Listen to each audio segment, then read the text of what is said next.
Hey guys, my name is Shashwat and I'm a legal intern at LEXIS and Company. Today I'll be briefly describing about the main laws that governs the real estate in our jurisdiction. So, the real estate in India is governed and impacted by a combination of federal and state-specific laws. This is all because in accordance with Article 246 of the Constitution of India, land is the subject matter of state list or list 2 of the 7th schedule of the Constitution of India. It covers subjects for only states can legislate, while transfer of property other than agricultural land, registration of deeds and documents, and contracts other than that of agricultural land. These fall under the concurrent list or the list 3 of the 7th schedule of Constitution of India, which are subjects for both center and state legislation. Additionally, since India is the country with diverse sections, laws relating to the aspects such as devolution, inheritance, etc., draws a large influence from various customs and practices in addition to the codified laws. Over the years, various judicial precedents and judgments have also been adjudicated upon various aspects relating to the real estate, which are either binding or have a strong reliance value, depending upon the forum which adjudicated. So, there are some of the key legislation that that are related to the real estate in India. First is the Transfer of the Property Act 1882. This act is a central act and provides general principles of movable and immovable property such as sales, exchange, mortgage, lease or gift of property, part performance and less pendants. The state must adopt the provisions of this act. Second comes the Indian Easement Act 1882. This act governs the laws relating to the easementry to immovable property.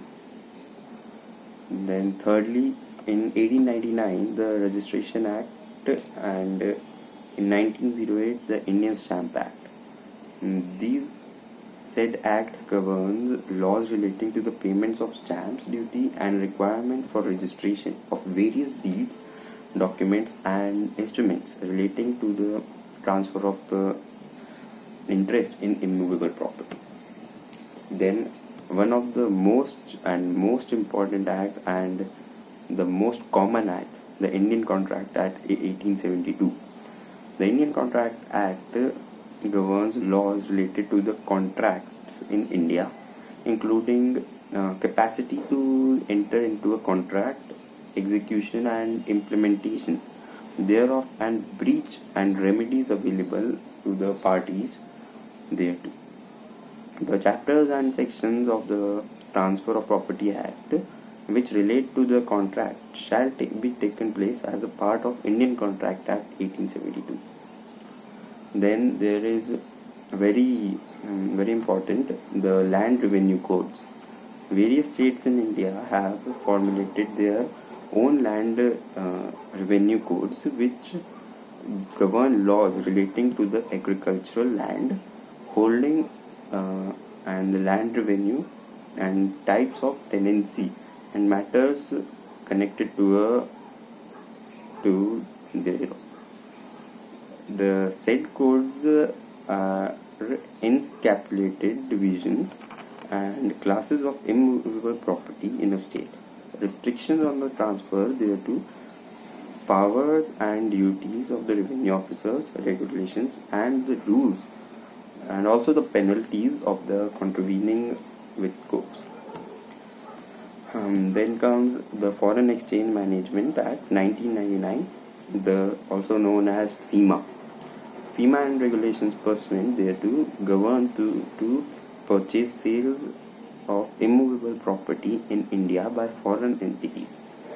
The consolidation of FDI policies, that is foreign direct investment policy, governs permissibility of foreign investment in the real estate sector in India, along with the compliance parameters and exit of such investors.